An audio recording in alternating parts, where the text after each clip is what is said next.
नमस्कार दोस्तों।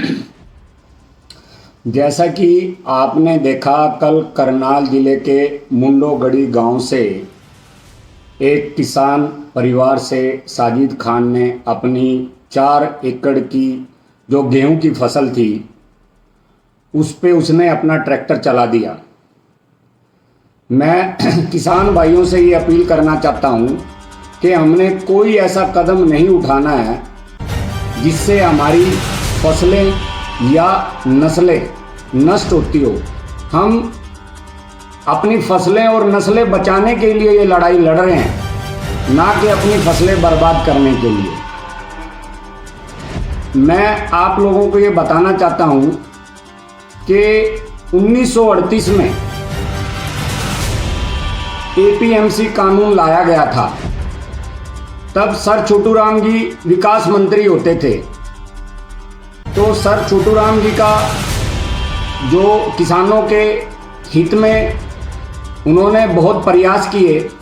ऐसे में डॉक्टर नारंग ने तब ये बोला था कि सर छोटूराम जो है एक 2 देले के किसान को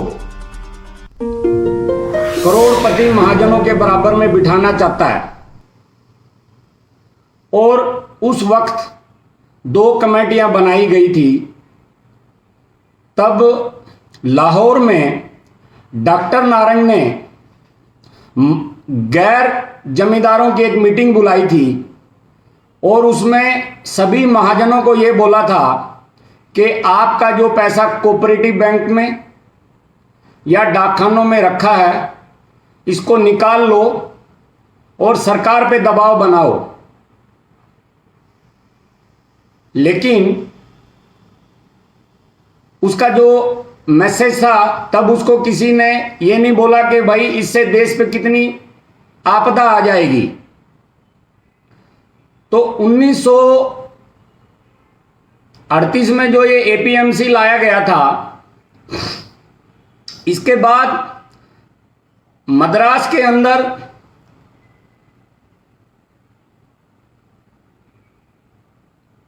(1942) के दूसरे विश्व युद्ध में वायसराय लॉर्ड विवेन ने सभी प्रांतों की एक मीटिंग बुलाई थी। उस मीटिंग के अंदर कृषि मंत्रियों को भी बुलाया गया था।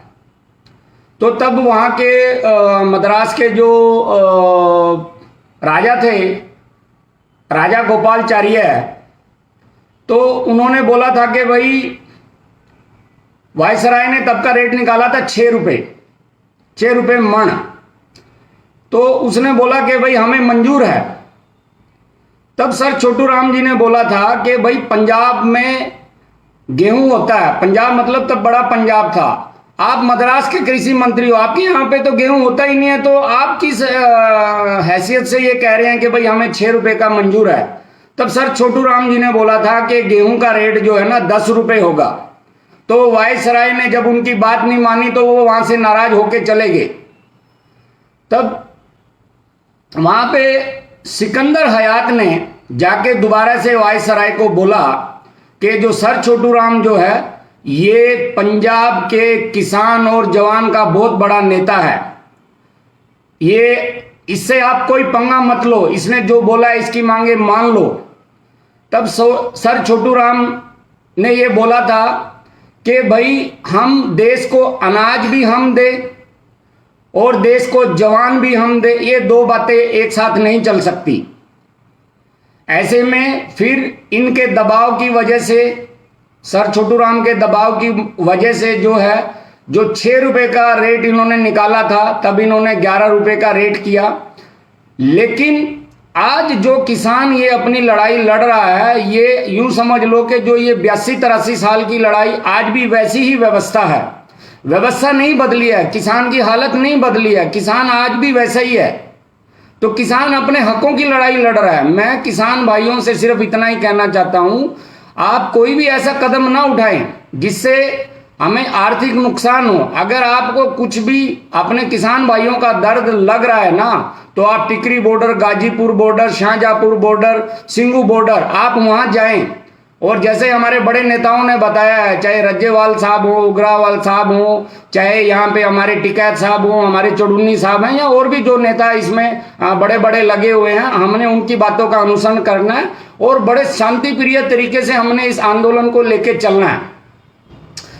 आज जो देश का जो किसान है ना, वो घाटा खाकर आज भी अपनी फसलें उगा रहा है। आज घाटा खाकर भी, वो नुकसान खाकर भी, एक बेटे को वो देश की सरहद पे भेज रहा है तो दूसरा बेटा उसका अनाज पैदा कर रहा है। व्यवस्थाएं कुछ नहीं बदली है।